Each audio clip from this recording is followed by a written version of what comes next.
कि नंगा स्नान करने की अधिकार नहीं दिया है भगवान ने। तब भगवान कृष्ण को उद्धार करने के लिए उन्होंने नारद मुनि ने ये कहा कि भगवान के कृष्ण के जब चरण लगेंगे तब आपका उद्धार होगा। तो बोले महाराज उद्धार तो होगा पर कहाँ होगा, कहाँ जाएं? कि नंद के द्वारे पर आप दो वृक्ष बनोगे। यमलार्जुन नाम के कुबेर भंडारी के ये पुत्र थे, तो वो यहाँ करके दोनों वृक्ष बने। वो दोनों वृक्ष जब बने तो एक युग तक बने रहे। जब भगवान कृष्ण का जन्म हुआ तो मथुरा से इस पार से लेकर के आए, तो यहाँ जो फूल छाबरी रखी, यहाँ उन्होंने टेकरी के ऊपर रखा और रख करके उन्होंने कहा कि जो कोई इस फूल छाबरी को 6 दिन के अंदर में पूजेगा तो उसके सब मनोकामना पूरी होंगी। जैसे जैसे पुत्र नहीं होता है तो पुत्र पूजा के लिए मनोकामना स्थल है। तो यहाँ यशोदा माई ने वो पूजा 60 वर्ष उन्होंने तपस्या किया, तब उनको पुत्र की प्राप्ति हुई थी कृष्ण की। तो उनको पालन पोषण किया। तो ये नंद जी के घर में भगवान को रख गए थे। तो भगवान प्रतिदिन गोपियों के घर जाते थे और मक्खन दही दूध खाते थे और ग्वालों को लुटाते थे। एक दिन यशोदा माई के यहाँ उराना आया, गोपी आई कि भाई तेरा लाला बड़ा नटखट है और ये हमारे दूध दही को खा जाता। तो यशोदा माई कहती अरे राणो तो हमारे लाला को पकड़ के लाना। तो ब्रज की भाषा आई है राणो सब। तो लाते थे तो किसी के बेटा बन जाते थे, किसी खसम बन जाते थे, किसी के पूत बन जाते थे। तो यशोदा माई कहती थी अरे तुम अपने बेटा को, मेरे बेटा को लाती हो, अपने पुत्रों को लाती हो, खसम बेटा को लाती हो। तो माई को फिर भी विश्वास नहीं हुआ।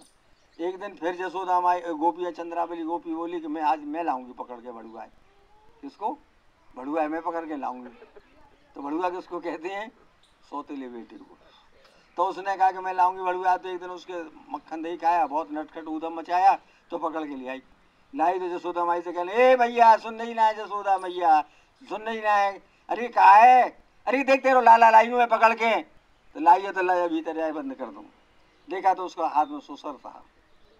अरे कि तुझे सुसरे लाइए पकड़े और देना तो देवर जेठा ने ला दिया, सुसरे पकड़ लाई। तो यशोदा माई ने ऐसा कहा तो बड़ी शर्मिंदा होकर के चली। तो ये कश्यप मुनि थे, जो उखल जो है कश्यप मुनि थे। तपस्या करते करते जब तपस्या इनका पूरी होने को आया तो विष्णु भगवान ने कहा कि भाई तेरा तपस्या पूरा हो गया, बोल तो उसको खल या उखल बना दिया जाए।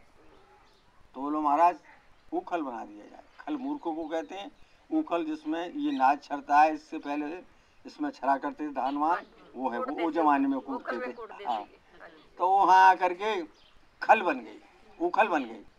उखल बन गई तो मनसुख आए और धनसुखा भी आए। उन्होंने आज तेरी लाला तेरे संगे हम तीनों जने आज यशोदा मैया को माखन खाएंगे। तो भाई साले तू इस पर खड़ा हो, घोड़ा बन, मैं इसके ऊपर बनूंगा। तो दोनों एक कंधे पे बैठ के उस तीसरे पे कंधे पे बोले तो बंसी से जड़ दी सी ना, उसको फोड़ दिया मटके को, फैल गया।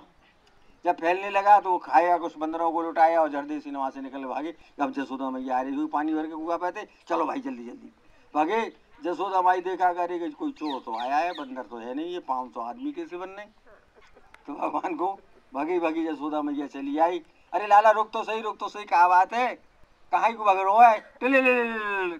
अरे भैया सुन तो सही है। ऐसा करते हुए वो इधर में आ गए। तो यहाँ आप ब्रह्मांड घाट से आए, इसको महावन बोलते हैं।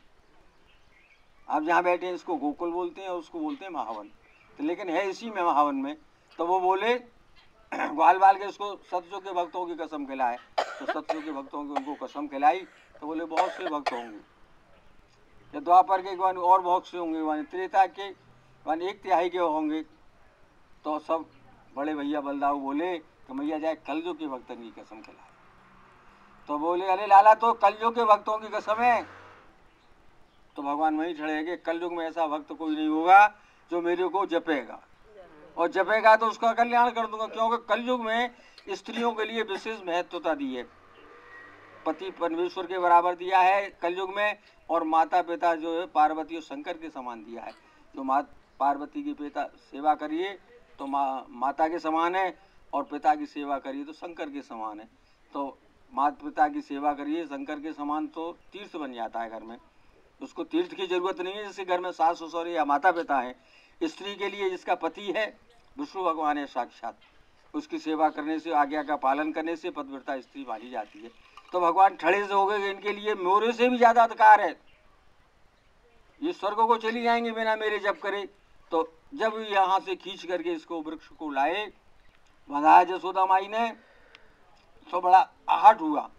नंद भूनंद महानंद ब्रजन, ये 18 भाई थे, उन्होंने यहाँ पंचायत किया कि इस गोकुल गांव को छोड़ दो, यहाँ राक्षस लोग आते तो आते हैं, यहाँ तो पेड़ भी बैर करते हैं।